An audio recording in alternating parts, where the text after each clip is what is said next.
Chères étudiantes, chers étudiants, bonjour. Je vous souhaite une très bonne année.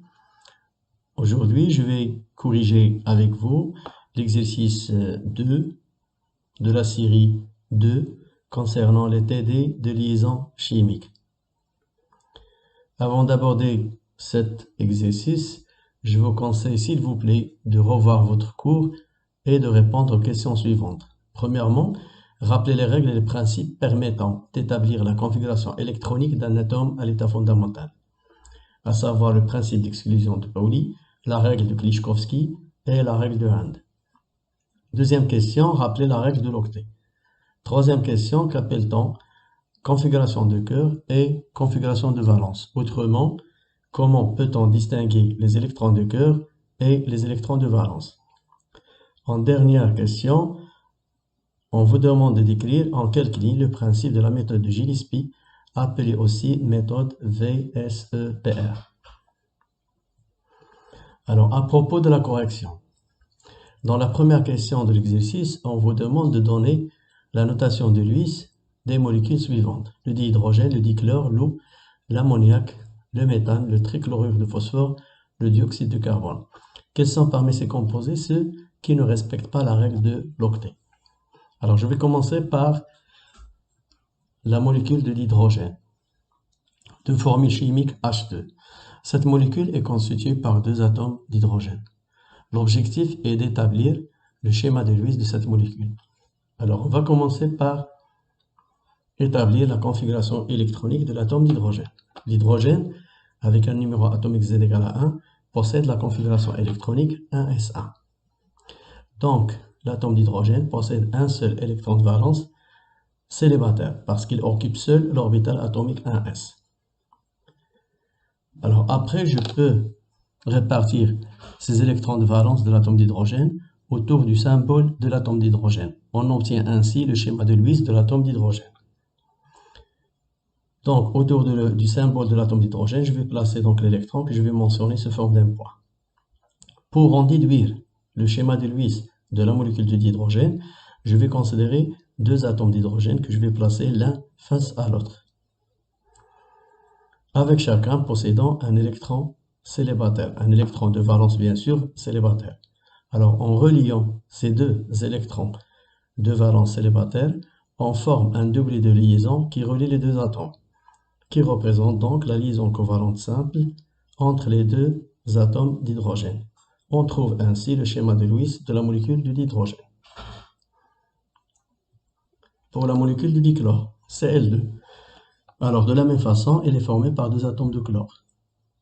Alors on va commencer par établir la configuration électronique d'un atome de chlore à l'état fondamental. Le chlore, avec un numéro atomique Z égale à 17, possède la configuration électronique suivante: 1s2, 2s2, 2p6, 3s2, 3p5. Dans cette configuration électronique de l'atome de chlore à l'état fondamental, on distingue ce qu'on appelle la configuration de valence. Il s'agit dans ce cas de 3s2, 3p5. Donc l'atome de chlore possède 7 électrons de valence qui sont répartis sur les orbitales atomiques de valence 3s, 3p, sous forme de 3 doublets d'électrons et un électron célibataire. Pour établir le schéma de Lewis de l'atome de chlore, on place autour du symbole de l'atome de chlore, donc Cl, les 7 électrons de valence sous forme de 3 doublets d'électrons et un électron célibataire. Alors les doublets d'électrons, on les mentionne par des traits placés autour du symbole de l'atome du chlore. Vous avez ainsi le schéma de Lewis d'un atome de chlore. Pour établir finalement le schéma de Lewis de la molécule Cl2, on va considérer deux atomes de chlore qu'on va placer l'un face à l'autre, avec chacun possédant 3 doublets d'électrons de valence et un électron célibataire. Donc, on va relier les deux atomes en mettant en commun les deux électrons de valence célibataire. On forme ainsi une liaison covalente simple qui relie les deux atomes. Et vous avez donc le schéma de Lewis de la molécule Cl2. Dans ce schéma de Lewis de la molécule Cl2, chaque atome de chlore porte 3 doublets d'électrons non liants, appelés aussi doublets libres. Et chaque atome de chlore, bien sûr, est lié à l'autre atome de chlore par un doublet de liaison, par un doublet d'électrons de liaison.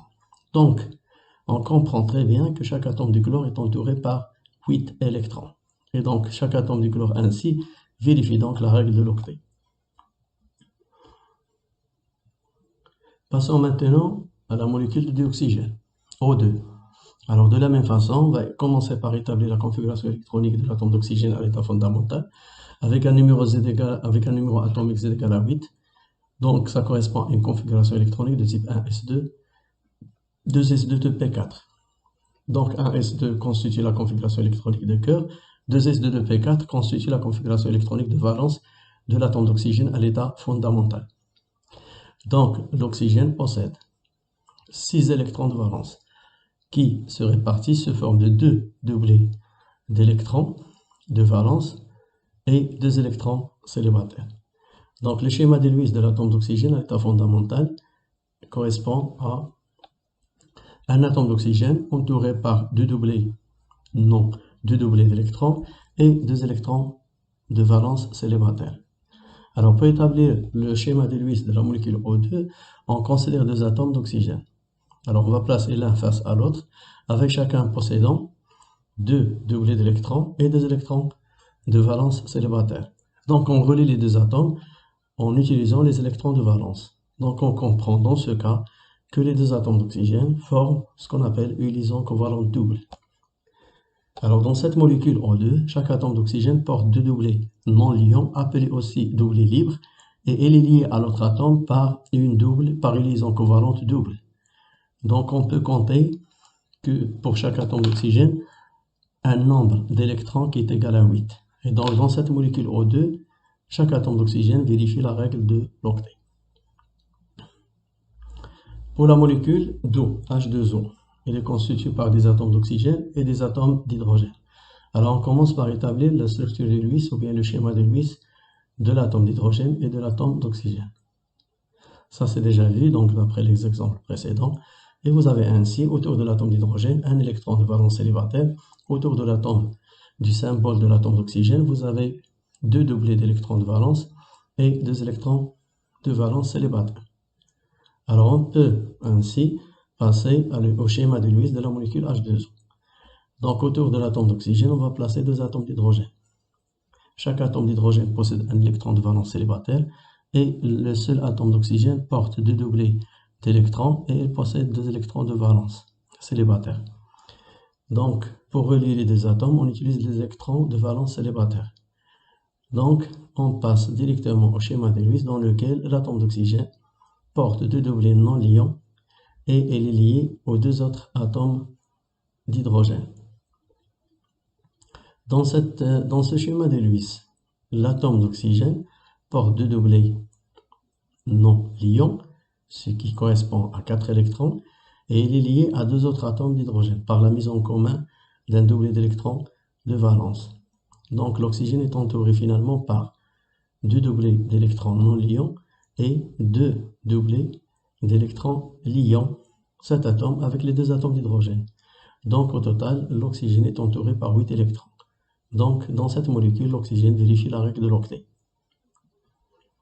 Pour la molécule suivante, l'ammoniac NH3, il est formé par l'azote et par 3 atomes d'hydrogène. Alors, commencez par établir la configuration électronique de l'atome d'azote pour en déduire la configuration de valence, pour en déduire les électrons de valence. Après, vous répartissez donc ces électrons de valence sur les orbitales atomiques de valence. Alors, l'azote Z égale à 7 possède la configuration électronique à l'état fondamental 1s2, 2s2 de P3. Donc, sa configuration de valence correspond à 2s2 de P3. Donc, elle possède 5 électrons de valence qui occupent les orbitales atomiques de valence sous forme d'un doublé d'électrons et 3 électrons de valence célibataire. Alors, pour établir le schéma de Lewis relatif à l'atome d'azote, on place autour du symbole de l'atome d'azote le doublé d'électrons et les 3 électrons de valence célibataire.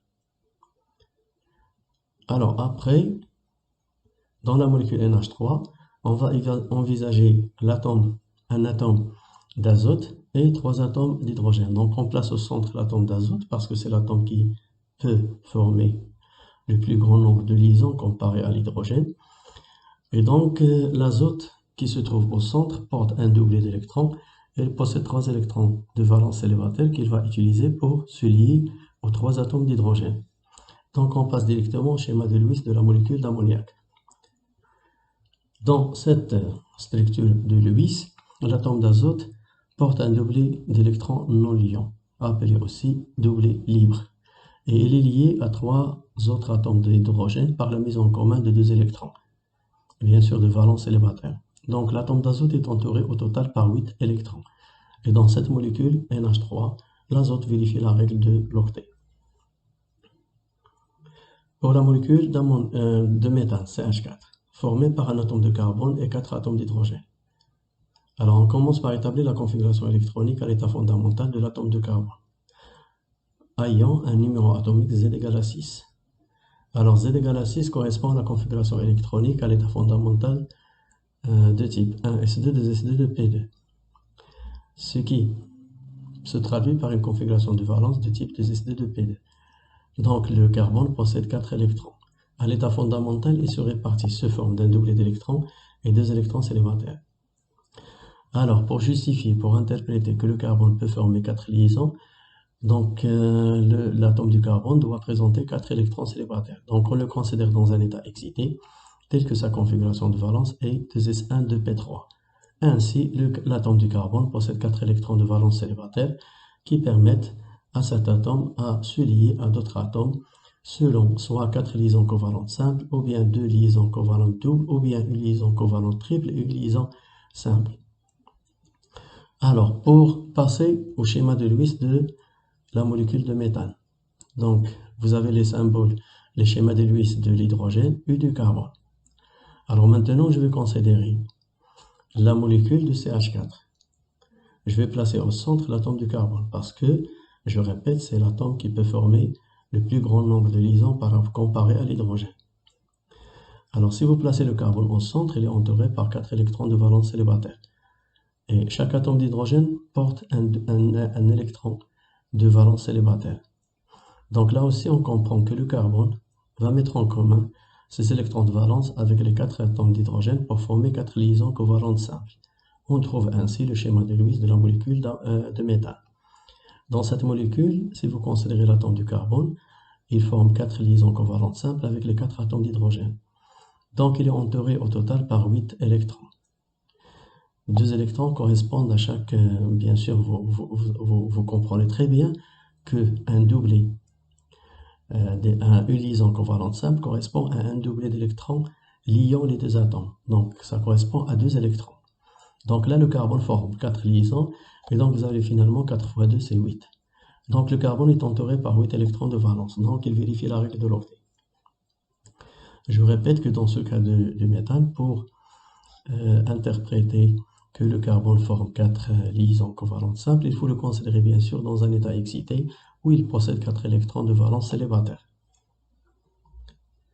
Alors pour le dioxyde de carbone, alors il est formé par un atome de carbone et 2 atomes d'oxygène. Alors pour le schéma de Lewis de ces atomes, nous les avons donc déjà établis. Vous avez le carbone est entouré par 4 électrons de valence célibataire dans un état excité. L'oxygène à l'état fondamental est entouré par 2 doublets d'électrons de valence et 2 électrons célibataires.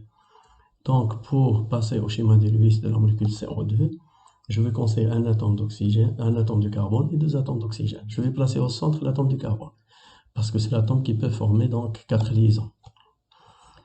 Donc c'est un nombre plus grand que le nombre de liaisons que peut former l'oxygène. Donc je vais placer le carbone au centre. Alors on va lier les atomes en utilisant les électrons de valence. Donc là aussi, vous comprenez rapidement que le carbone forme une liaison covalente double avec chaque atome d'oxygène, en utilisant donc ces électrons de valence. Et on trouve ainsi le schéma de Lewis de la molécule de dioxyde de carbone. Dans cette molécule, l'atome du carbone qui se trouve au centre forme avec les 2 atomes d'oxygène 2 liaisons covalentes doubles. Je vous rappelle que une liaison covalente simple correspond à la mise en commun d'un doublet d'électrons de valence. Donc puisque vous avez 2 doubles liaisons, d'accord, 2 liaisons covalentes doubles, vous avez donc 4 fois 2, c'est 8. Donc le carbone est entouré par 8 électrons. Pour l'atome d'oxygène, il porte déjà deux doublés d'électrons non liants, ce qui correspond à 4 électrons. Et puisque l'oxygène est doublement lié à l'atome de carbone, donc il est entouré au total par 8 électrons. Donc le carbone et l'oxygène dans cette molécule vérifient la règle de l'octet. Passons maintenant au trichlorure de phosphore. Donc là, je suis obligé de procéder de la même façon en établissant la configuration électronique à l'état fondamental de l'atome du phosphore qu'on n'a pas vu avant et l'atome de chlore qu'on n'a pas rencontré dans les exemples précédents.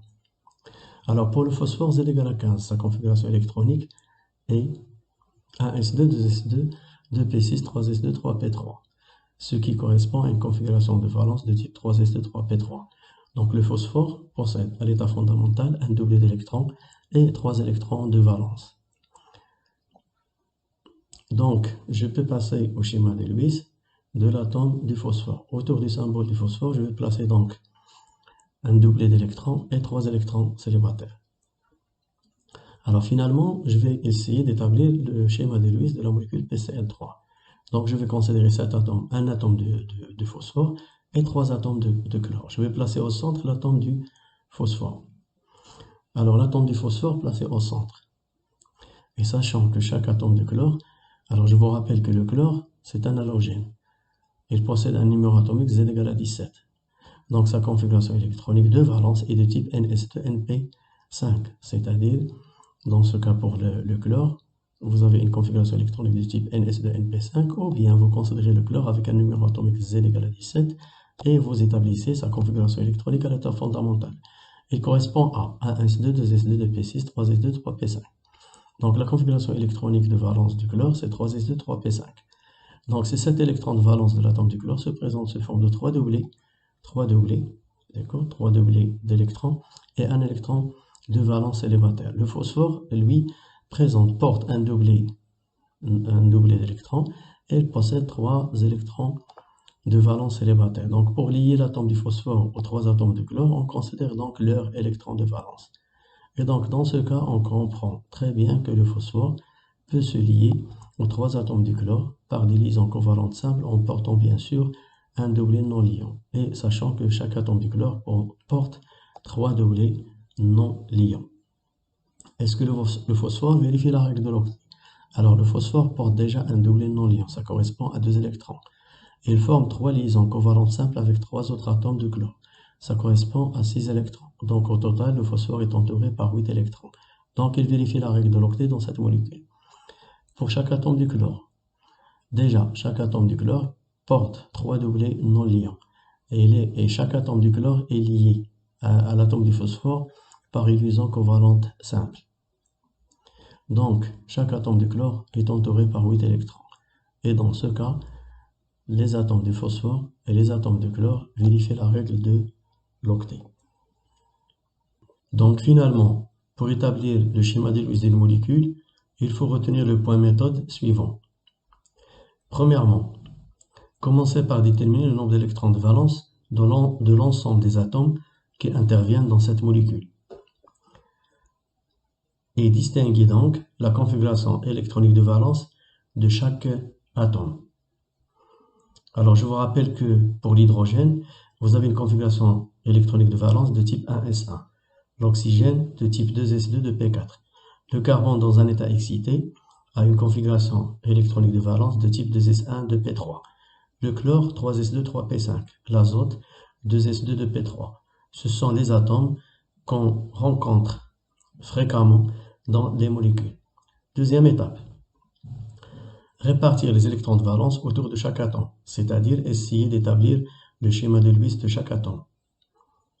Alors je vous rappelle les schémas de Lewis des atomes d'hydrogène, oxygène, carbone, chlore et l'azote. Pourquoi toujours ces atomes? Parce qu'on va les rencontrer souvent dans les molécules qu'on va traiter.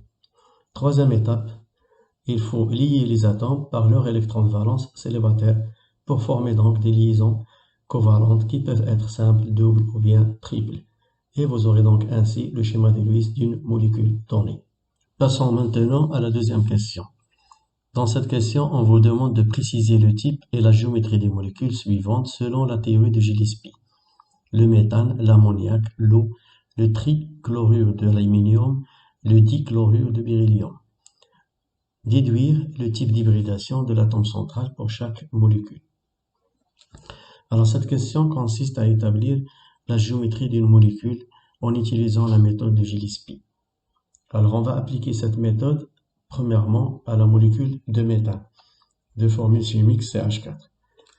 Alors commençons tout d'abord par établir le schéma de Lewis de cette molécule. Alors vous avez ce schéma de Lewis d'après la question précédente. Vous remarquez que au centre vous avez un atome de carbone lié à 4 atomes d'hydrogène par des liaisons covalentes simples. Le carbone, comme étant atome central, ne porte aucun doublet non liant. Alors, après avoir établi le schéma de Lewis de la molécule de méthane, on va essayer d'attribuer à cette molécule, selon ce schéma de Lewis, une formule de type AXNEP, où A, c'est l'atome central, X, ce sont les atomes liés à l'atome central et qui sont en nombre de N. E représente le nombre de doublets, les doublets non liants portés par l'atome central. Ces doublets sont en nombre de P, ce qui correspond donc à une formule de type AXNEP. Alors, appliquons cette formule au schéma de Lewis de méthane. Donc, l'atome central, c'est l'atome du carbone. Il est lié à 4 atomes d'hydrogène. Donc, petit n égale à 4. L'atome de carbone ne porte aucun doublet non liant. Donc, P égale à 0. Ce qui correspond à une formule du type AX4. Passons maintenant à la figure de répulsion. Je vous rappelle que selon la méthode de Gillespie, appelée aussi méthode VSEPR, c'est-à-dire répulsion des paires électroniques des couches de valence. Alors, selon cette méthode, il faut placer autour de l'atome central les doublets liants et les doublets non liants de l'atome central, de telle sorte à être les plus éloignés possible, pour avoir donc le minimum de répulsion entre ces doublets liants et les doublets non liants toujours de l'atome central. Donc une formule de type AX4 correspond à une figure de répulsion tétraédrique. Alors vous avez N plus P égale à 4. Vous avez dans votre cours un tableau récapitulatif des figures de répulsion et des géométries correspondantes. Donc avec N plus P égale à 4, la figure de répulsion correspond à un tétraèdre. Passons maintenant à la géométrie de la molécule autour de l'atome central de carbone. Alors il s'agit d'un tétraèdre régulier. Alors on peut dire que l'atome du carbone occupe le centre d'un petit cube avec les sommets occupés en alternance. Alors pour cette géométrie, vous remarquez que vous avez pour le carbone deux liaisons qui se trouvent dans le même plan, une liaison qui se trouve en avant du plan et l'autre qui se trouve en arrière du plan. Pour le type d'hybridation, il s'agit de sp3. Alors pour la molécule d'ammoniac de formule chimique NH3, dans les questions précédentes, on a établi le schéma de Lewis de cette molécule. Vous avez au centre l'atome d'azote, lié à 3 atomes d'hydrogène, et sachant que l'azote porte un doublet non liant. Donc la formule de type AXNEP correspondante à cette molécule est AX3E1. Pourquoi? Alors vous remarquez que l'atome d'azote est l'atome central. Il est lié à 3 atomes d'hydrogène, donc petit n égale à 3. Et l'atome d'azote porte un doublet non liant, ce qui correspond à P égale à 1. Donc la formule chimique est de type AX3E1. Pour la figure de répulsion, alors je vais considérer tous les doublets comme étant des doublets liants, ce qui correspond à une figure de répulsion de type AX4. Ou bien vous calculez la somme N plus P, dans ce cas c'est 4, donc il s'agit d'un tétraèdre. Ça c'est comme figure de répulsion. Pour la géométrie réelle de la molécule autour de l'atome central d'azote, AX3E1 correspond à une pyramide à base triangulaire. Donc l'azote forme une liaison covalente simple avec un atome d'hydrogène et cette liaison est située dans le plan. une autre liaison covalente simple avec un autre atome d'hydrogène placé devant le plan et l'autre derrière le plan. Pour le type d'hybridation, il s'agit de sp3. Pour la molécule H2O, vous avez déjà le schéma de Lewis de cette molécule. Alors, pour attribuer à ce schéma de Lewis une formule de type AXNEP, vous avez l'atome central, c'est l'atome d'oxygène, et il est lié à deux autres atomes d'hydrogène, donc petit n égale à 2, et l'atome central oxygène porte deux doublés non liants, donc petit p égale à 2. Donc n égale à 2 et p égale à 2. Donc la formule c'est AX2E2. Alors si vous considérez tous les doublés non liants comme des doublés liants, vous aurez la figure de répulsion de type AX4. Donc il s'agit d'un tétraèdre. Ou bien tout simplement, vous calculez la somme n plus p égale à 4, et d'après le cours, il s'agit d'une figure de répulsion tétraédrique. Pour la géométrie de la molécule autour de l'atome central, il s'agit d'une forme en V, ou bien on parle de molécule coudée. Donc l'atome d'oxygène est lié à deux autres atomes d'hydrogène qui se trouvent dans le même plan. L'atome d'oxygène porte deux doublés non liants. Pour le type d'hybridation, il s'agit de sp3. Pour la molécule de trichlorure d'aluminium, vous avez déjà le schéma de Lewis de la molécule, de cette molécule.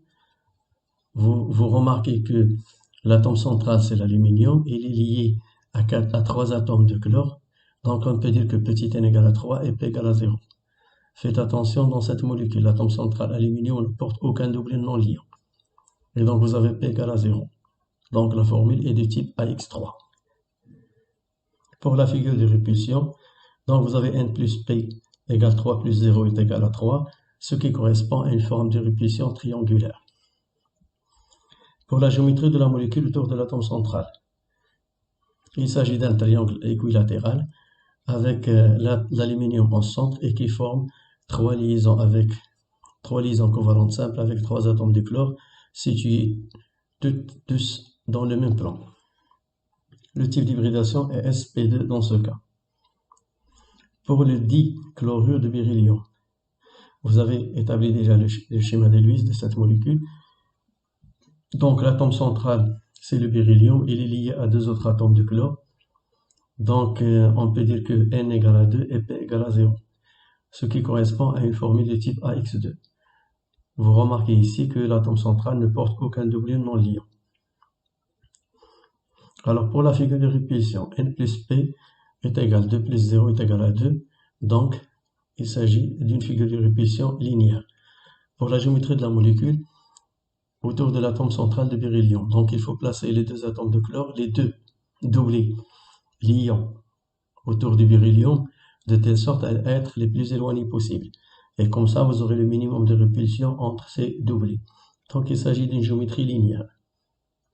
Pour le type d'hybridation, dans ce cas, il s'agit de SP.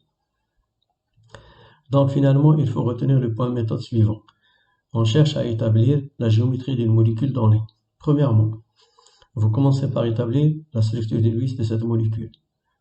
Donc voir le point méthode précédent. Deuxièmement, essayez d'attribuer à la molécule une formule de type AXNEP autour de l'atome central, avec A indique l'atome central, X le nombre d'atomes liés à l'atome central, E le nombre de doublés non liants que porte l'atome central. Troisièmement, à l'aide de la somme n plus p, détermine la figure de répulsion. Donc là, il faut revoir votre cours. Vous avez un tableau récapitulatif dans lequel vous avez pour chaque somme n plus p la figure de répulsion correspondante. Quatrièmement, à l'aide de la valeur de p, détermine la géométrie de la molécule autour de l'atome central. Vous trouverez donc finalement la géométrie de la molécule correspondante. Alors à propos de l'hybridation, je vous présente le tableau récapitulatif suivant. Alors lorsque la formule de la molécule autour de l'atome central est de type AXNEP avec n plus p égale à 4, vous aurez donc le type d'hybridation sp3. Si n plus p est égal à 3, vous aurez le type d'hybridation sp2. Si vous avez n plus p égale à 2, vous aurez le type d'hybridation sp.